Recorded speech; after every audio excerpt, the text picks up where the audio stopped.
Welcome, traveler of the hidden paths. Tonight, we gather around an ancient flame where shadows dance and old truths whisper.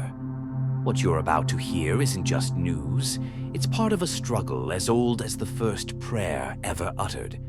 The title says it plainly: violence against Christians in global crises. But stay until the last flicker of this story, and you might see beyond headlines to the unseen war raging in the spirit world itself. Because what if the persecution of believers isn't merely political chaos, but the echo of an ancient curse, a curse that has never died? Since the dawn of the cross, the faithful have walked a road strewn with ashes and blood, from Roman amphitheaters soaked in martyrs' cries, to burning villages in Syria and Nigeria. The story repeats itself century after century. Yet in each age, the persecutors wear new masks: emperors, sultans, revolutionaries, extremists. And behind them, whispers of a deeper malice, a spiritual force older than kingdoms. Some ancient scribes spoke of this force as the spirit of Antichrist. Not one man, but a tide of darkness rising wherever truth threatens to break through. A shadow that cannot stand the light of the cross.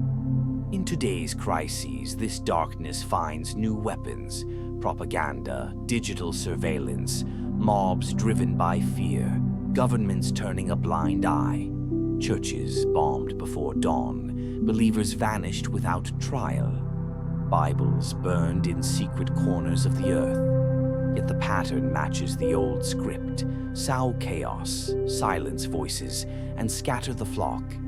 Hidden networks spread hate while global powers avert their gaze, as if some unseen hand pulls strings behind the curtain. And when blood is spilled, news cycles move on. But in the ruins, ancient questions remain. Picture, if you will, an ancient scroll unrolled.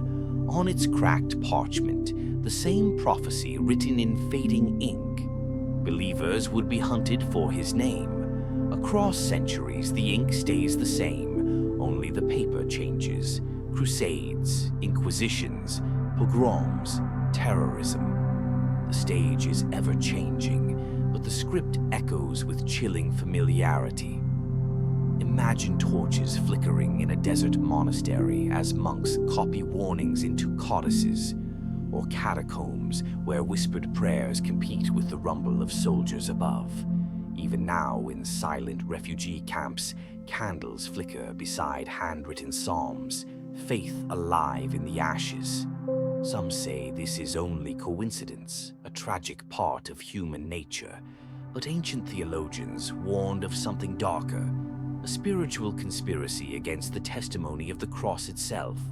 What if every crisis, every law that tightens, every mob that riots, are shadows cast by an old and unseen adversary? What if the faithful are targeted not for what they do, but for what they remind the world: that hope endures beyond tyrants, bombs, or flames? What if this is the oldest war still being fought, written in blood long before our calendars began? So, as the fire dies low, ask yourself, are these attacks just politics or part of an ancient war where kingdoms rise and fall, but the conflict never ends? And if so, what role do you play? When the hour grows darkest, will you look away, or light a single flame against the gathering shadow? Because perhaps the greatest conspiracy is that faith still burns where darkness most desires to snuff it out. Stay vigilant, seekers of hidden truths. Subscribe, like, and share until we meet again around the ancient fire.